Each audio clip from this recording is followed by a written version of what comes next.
let us start with continue with capital gains next part. ఈ పార్ట్లో మనం ఏం చేస్తామంటే capital gains in special cases అని చెప్పి ఈ కేసెస్ చూద్దాం. ఫస్ట్ కేసు ఏంటంటే, నేను ఒక ఎసెట్ మీద ఇన్సూరెన్స్ తీసుకుంటే ఫైర్ వల్లనో సమ్ న్యాచురల్ కెలామిటీస్ వల్ల అది డిస్ట్రాయ్ అయిపోతే ఇప్పుడు ఇన్సూరెన్స్ వల్ల డబ్బులు ఇస్తారు. ఇటువంటి కేసెస్లో నేను క్యాపిటల్ గెయిన్ ఎలా క్యాలిక్యులేట్ చేయాలి? ఓకే, చూడు. Capital asset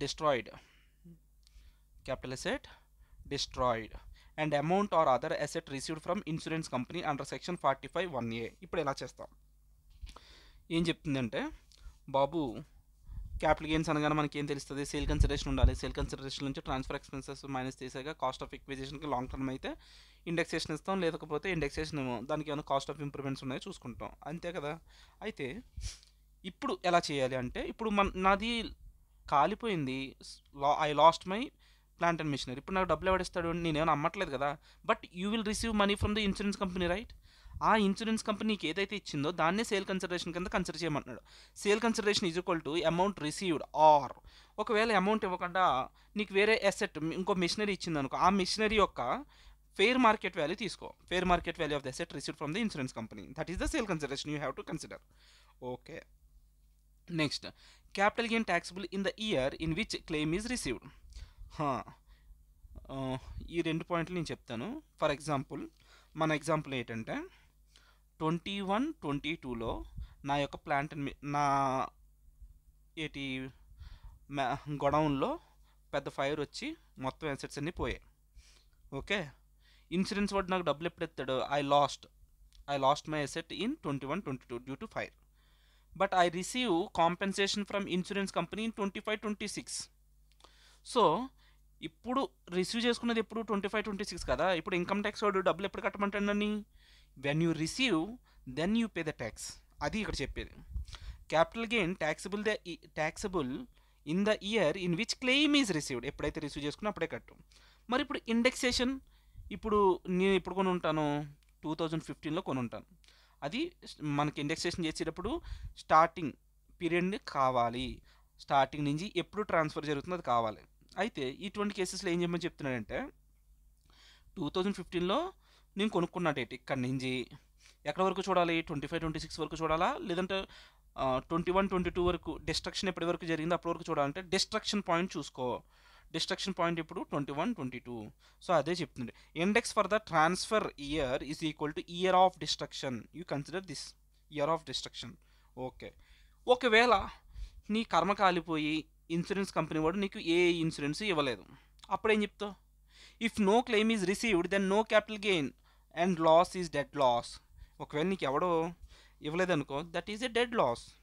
okay, that's it. So ఇప్పుడు దీని మీద ఒక క్వశ్చన్ చేద్దాం. ఈ క్వశ్చన్ ఎక్కడది? టెస్ట్ యువర్ నాలెడ్జ్ క్వశ్చన్స్లోంచి TYK. This is 7th question from study material. Okay, ఈ క్వశ్చన్ యొక్క సారాంశం మనం ముందుకెళ్ళే ముందు, దీనికన్నా ముందు మనకు కొన్ని బేసిక్స్ తెలియాలి. ఏంటి ఆ బేసిక్స్ అంటే, సెక్షన్ 48 తెలుసా నీకు? సెక్షన్ 48 తెలిసి ఉండాలి, సెక్షన్ 50 కూడా తెలిసి ఉండాలి. సెక్షన్ 48 ఏం చెప్తుంది? ఒక నాన్ డిప్రిషియబుల్ అసెట్ మీద క్యాపిటల్ గెయిన్ ఎలా క్యాలిక్యులేట్ చేయాలో చెప్పేది ఎవరు? Section 48. Then what is section 50? Section 50 speaks about any depreciable asset. ఏ డిప్రిషియబుల్ అసెట్ మీద అయినా సరే క్యాపిటల్ అసెట్ ఎలా చేయాలి. ఇప్పుడు నేను ఆల్రెడీ పార్ట్ 2లో మనం మాట్లాడుకున్నాం, డీటెయిల్గా మాట్లాడుకున్నాం. అందులో ఏం మాట్లాడుకున్నాం? బాబు అసలు డిప్రిషియబుల్ అసెట్ అంటే ఏమిటి అని క్వశ్చన్ వేస్తే దానికి ఏమంటాడంటే, ఏ అసెట్స్ మీద అయితే సెక్షన్ 32 అనేది అప్లికబుల్ అవుతుందో, సెక్షన్ 32 ఎక్కడ వస్తుంది? PGBP చాప్టర్లో వస్తుంది. ఎక్కడైతే ఏ అసెట్ మీద అయితే సెక్షన్ 32 అనేది అప్లికబుల్ అవుతుందో ఆ అసెట్ అనేది then it is subject to section 50 అంటాడు. ఏమీ అర్థం కాలేదు నేను చెప్పింది. సరే మళ్ళీ చెప్తాను నేను. నువ్వు ఒకవేళ సెక్షన్ 50 అనేది ఏంటి? డిప్రిషియబుల్ అసెట్స్ మీద అప్లికబుల్ అయ్యి ఎలా క్యాపిటల్ గెయిన్స్ క్యాలిక్యులేట్ చేయాలో చెప్తున్నాడు. అసలు డిప్రిషియబుల్ అసెట్ అంటే ఏంటంటే, ఏ అసెట్ మీద సెక్షన్ 32 అనేది అప్లికబుల్ అవుతుందో, which is liable to section 32 is a depreciable asset. ఇంకా చాలు, దాని మించి అక్కర్లే. అందులో మనం నేర్చుకున్న బేసిక్ థంబ్ రూల్ ఏంటంటే, నీకు సెక్షన్ 32 అనేది అప్లికబుల్ అయితే section 50 will not apply. What is section 32? What does it says? It says simply two conditions.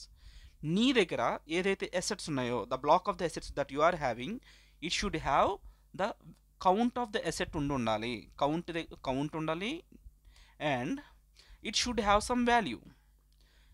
Okay, అంటే ఫర్ ఎగ్జాంపుల్ ఇయర్ బిగినింగ్లో నేను 10 అసెట్స్ కొనుక్కున్నాను, సారీ ఇయర్ బిగినింగ్లో 10 అసెట్స్ నా దగ్గర ఉన్నాయి.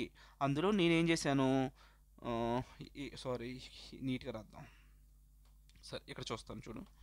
ఇయర్ బిగినింగ్లో నా దగ్గర 10 lakhs అసెట్స్ ఉన్నాయి. 10 lakhs assets worth, sorry 10 assets ఉన్నాయి, వాటి యొక్క వర్త్ 10 lakhs. నేనేం చేశాను, అందులో ఒక 6 lakhs అసెట్స్ అమ్మేశాను. ఇప్పుడు నా దగ్గర క్లోజింగ్ అసెట్స్ ఎన్ని ఉంటాయి, క్లోజింగ్ అసెట్స్ ఎన్ని ఉంటాయి, 4, సారీ ఎందుకు ల్యాక్స్ వేస్తున్నా, 4 అసెట్స్ ఉంటాయి. అర్థమవుతుందా? ఇయర్ బిగినింగ్లో నా దగ్గర 10 అసెట్స్ ఉన్నాయి, అందులో 6 అమ్మేశాను, నాకు క్లోజింగ్ అసెట్స్, దీన్ని ఏమంటానంటే కౌంట్ ఆఫ్ ద అసెట్స్ అంటాను.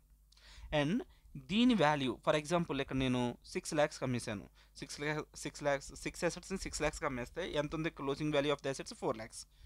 అంటే ఇక్కడ సెక్షన్ 32 అనేది అప్లికబుల్ అవ్వాలంటే ఖచ్చితంగా 2 కండిషన్స్ మీట్ అవ్వాలి. దేర్ షుడ్ బి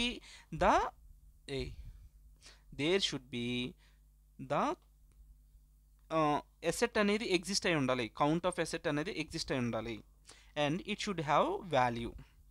ఈ 2 మ్యాండేటరీగా ఉండాలి. ఈ 2 లేకపోతే, ఈ 2 లేకపోయినా, 1 లేకపోయినా అక్కడ సెక్షన్ 32 అప్లికబుల్ కాదు.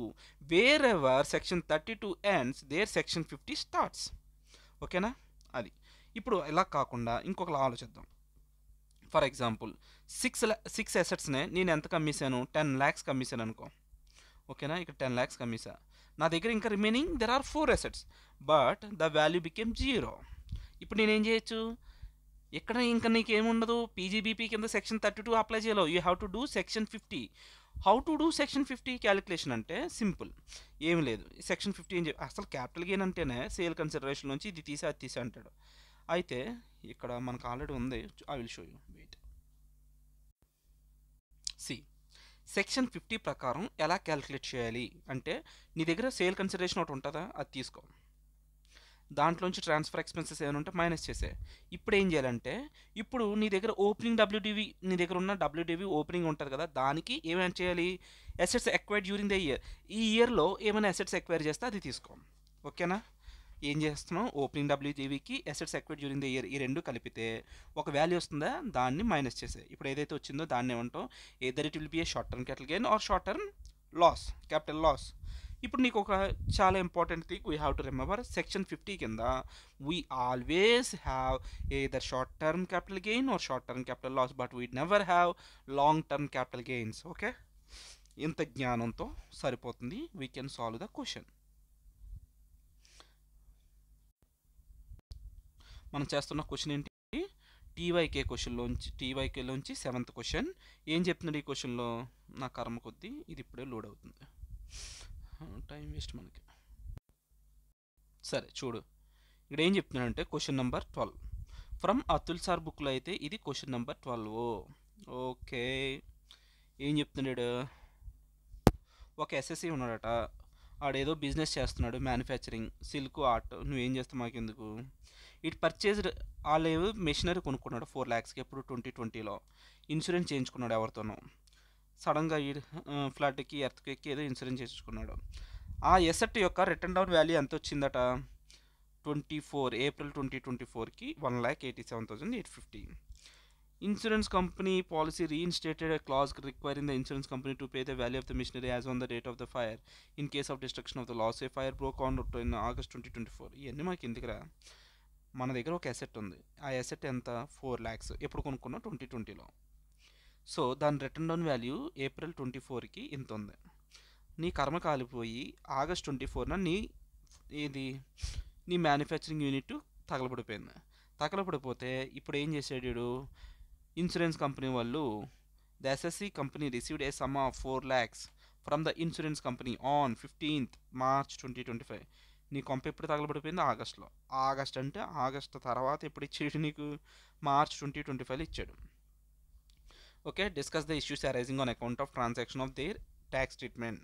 ఫస్ట్ ఆఫ్ ఆల్ ఇప్పుడు చెప్పాలి, ఇప్పుడు ఇది ఏ హెడ్లో ఇప్పుడు నీకు ఏం చేస్తుంది ఇన్సూరెన్స్ కంపెనీ వాళ్ళు నీకు ఏమి ఇచ్చారు డబ్బులు ఇచ్చారు ఇది ఏ హెడ్లో రికగ్నైజ్ చేయాలి మనం ఇప్పుడే కదా నేర్చుకున్నాం ఏం నేర్చుకున్నాం సెక్షన్ 45 1 ఇయర్ ప్రకారం ఎవరైనా ఇన్సూరెన్స్ వాళ్ళు ఇలా డబ్బులు ఇస్తే దాన్ని క్యాపిటల్ గెయిన్స్ కింద మేము ట్యాక్స్ చేస్తాం ఎప్పుడు ట్యాక్స్ చేస్తాం ఇన్ ద ఇయర్ ఆఫ్ ఎప్పుడైతే యాక్చువల్ క్లెయిమ్ రిసీవ్ చేసుకుంటాం అప్పుడు మనం ఎప్పుడు రిసీవ్ చేసుకున్నాం ఇప్పుడు రిసీవ్ చేసుకున్నాం సో ఇది క్యాపిటల్ గెయిన్ కింద బాబు it coming under capital gain and అది ఇన్సూరెన్స్ వాడి దగ్గర నీకు డబ్బు వచ్చినప్పుడు దాన్ని నువ్వు ఏం చేయాలంటే deemed to be the income of such person of the previous year in which the such money or asset was received అది నీ ఇన్కమ్ కింద నువ్వు రికగ్నైజ్ చేసుకోవాలి నెక్స్ట్ ఏం చెప్పాడు for the purpose of section 48 అంటే క్యాపిటల్ గెయిన్ క్యాలిక్యులేషన్ కోసం there will be a liability to pay capital gains in respect of the insurance money received by the SSC అయితే 45(1)(a any profits or gains arising from the insurance company chargeable under the అంటే మళ్ళీ అది చెప్తున్నాను ఎందుకు ఎన్నిసార్లు ఇప్పుడు మన interesting point ఏంటంటే ఇప్పుడు సెక్షన్ 48 కింద నువ్వు క్యాపిటల్ గెయిన్స్ అనేది కట్టాలి అయితే ఇప్పుడు నీకేమైనా లిస్ట్ ఆఫ్ అసెట్స్ చెప్పాడా నీకు చెప్పలే ఫర్ ఎగ్జాంపుల్ ఇప్పుడు మనం ఏం ఎగ్జాంప్షన్ తీసుకోవాలంటే ఇక్కడ నా దగ్గర ఒక్క అసెట్ ఉంది ప్లాంట్ అండ్ మిషనరీ అది 4 lakhs కాస్త ఇన్సూరెన్స్ తీసుకుంటే అది ఐ లాస్ట్ దట్ సో ఇప్పుడు ఏమైంది నా అసెట్ బికేమ్ 0 సో ఎప్పుడైతే నీకేం చెప్పాను అసెట్ కౌంట్ 0 అయిపోతే అక్కడ wherever section 32 does not apply section 50 applies ఎందుకు సెక్షన్ 32 అప్లికబుల్ కాదంటే అక్కడ అసెట్ లేదు there is no asset right so అక్కడ ఏంటంటే సెక్షన్ 50 అప్లికబుల్ అవుతుంది సెక్షన్ 50 అప్లికబుల్ అయిన చోట ఏం చేయాలి సేల్ కన్సిడరేషన్ ఎంత మనకి ఇన్సూరెన్స్ వాడు ఎంత ఇచ్చాడు 4 lakhs ఇచ్చాడు దాంట్లోంచి కాస్ట్ ఆఫ్ ఎక్విజిషన్ ఏం తీయాలి క్యాపిటల్ గెయిన్స్ చేయొచ్చా చేయకూడదా ఎప్పుడు జరిగింది వాళ్ళు ఇన్సూరెన్స్ వాళ్ళు నీకు ఎప్పుడు ఇచ్చారు 2025లో ఇచ్చారు అంటే ట్రాన్స్ఫర్ ఆఫ్టర్ 23rd July 2024 కాబట్టి no indexation benefit what is the cost of acquisition తీసుకుంటావా ఇప్పుడు ఏం చేస్తున్నావు నువ్వు సెక్షన్ 50 ప్రకారం క్యాలిక్యులేట్ చేస్తున్నావు అక్కడ ఏం చెప్పాను నేను ఇప్పుడు ఇందాకే సేల్ కన్సిడరేషన్ నుంచి ట్రాన్స్ఫర్ ఎక్స్పెన్స్ ఏమైనా ఇంక్లూడ్ అయితే దాన్ని మైనస్ చేసే ఆ తర్వాత ఏదైతే వచ్చిందో దాంట్లోంచి మళ్ళీ ఏం చేయాలి సేల్ కన్సిడరేషన్ ఇప్పుడు డబ్ల్యూడివి రిటర్న్ డౌన్ వాల్యూ ఏంటి ఆ return down value of the machinery ఏదైతే ఉందో అది ప్లస్ ఏమన్నా కొత్త ఓపెనింగ్ డబ్ల్యూడివితో పాటు ఏం తీసుకోవాలి కొత్తగా ఏమైనా అసెట్స్ ఎక్వైర్ చేస్తే అది తీసుకొని ఆ రెండు మైనస్ చేసేయాలి ఇక్కడ యాక్చువల్లీ క్లియర్గా నీకు చెప్పాడు కదా క్వశ్చన్లో ఏం చెప్పాడు నీకు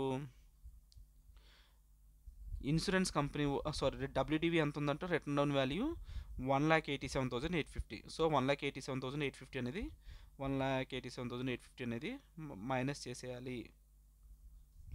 చేసేస్తే నీకు వచ్చిందే షార్ట్ టర్మ్ క్యాపిటల్ గెయిన్స్ ఎందుకు short term capital gains section 50లో ఎప్పుడు కూడా షార్ట్ టర్మ్ క్యాపిటల్ గెయిన్స్ వస్తాయి చూడు ఫుల్ సేల్ ట్రాన్స్ఫర్ ఎక్స్పెన్సెస్ ఏమీ లేదు కాబట్టి డైరెక్ట్ డబ్ల్యూడివి తీసాడు ఏమైనా ఇయర్లో ఏమైనా ఎక్వైర్ చేసుకున్నాడా అంటే ఏమీ లేదు కాబట్టి సో డబ్ల్యూడివి ఒకటే మైనస్ చేస్తాం సో మైనస్ చేస్తే your short term capital gain this much so ఇక్కడ చూడు under section 50 the capital gains in respect of depreciable assets had to be computed in the following manner assuming it was the only ఇక్కడ చూడు assumption clear గా ఇచ్చాడు assuming it was the only asset in the block the computation of the capital gain and tax implication is given below so in the answer so with this we are done with this concept and question thank you we'll go with next one